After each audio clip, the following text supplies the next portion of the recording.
क्या आपने कभी सोचा है, जिस गांधी जी ने अंग्रेजों को भारत से बाहर निकाला वो उन्हीं के देश इंग्लैंड में पढ़े भी थे।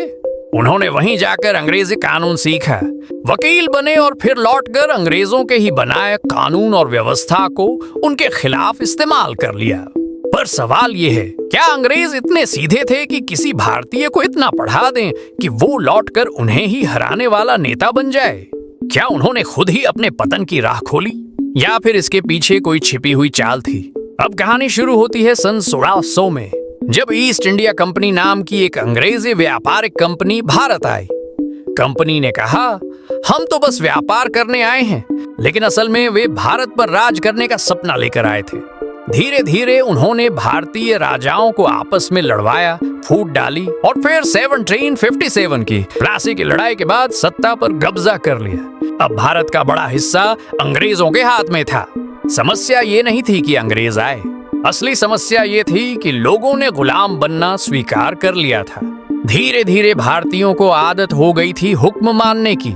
गुलामी अब मजबूरी नहीं, आदत बन गई थी। लेकिन तब गांधी जी आए और उन्होंने आंखें खोल दी। 1888 में गांधी जी इंग्लैंड पढ़ाई करने गए। वहां उन्होंने लॉ यानी कानून की पढ़ाई की और समझा कि अंग्रेजों की हुकूमत कैसे काम करती है और उसकी कमजोरियां क्या हैं। फिर 1893 में वे दक्षिण अफ्रीका गए, जहां उन्होंने पहली बार सत्याग्रह का प्रयोग किया, यानी सत्य और अहिंसा से अन्याय का विरोध। और जब भारत लौटे तो देखा कि लोग डरे हुए हैं, टूटे हुए हैं और हालात को किस्मत मान चुके हैं। गांधी जी ने कहा, अगर तुम्हारे साथ कुछ गलत हो रहा है तो उसे सहो मत, उससे लड़ो, लेकिन बिना हिंसा के। फिर शुरू हुआ उनका संघर्ष, नमक आंदोलन, असहयोग आंदोलन, भारत छोड़ो आंदोलन। बिना हथियार, बिना खून खराबे, सिर्फ सत्य, अहिंसा और जनशक्ति की ताकत से धीरे धीरे ये लड़ाई एक जन आंदोलन बन गई और 15 अगस्त 1947 को अंग्रेजों को भारत छोड़ना पड़ा। लेकिन अब एक और सवाल, हमारा नाम इंडिया कैसे पड़ा? असल में हमारे देश का सबसे पुराना नाम था सिंधु, जो सिंधु नदी के कारण पड़ा। फिर जब बाहर से लोग आए तो उन्होंने अपने हिसाब से नाम बदल दिया।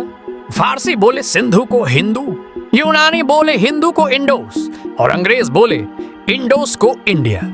लेकिन हमारे वेदों और पुराणों में साफ लिखा है, उत्तरम यत् समुद्रस्य हिमाद्रेश्चैव दक्षिणम तद भारतम नाम राष्ट्रम भारती यत्र संततयः दक्ष।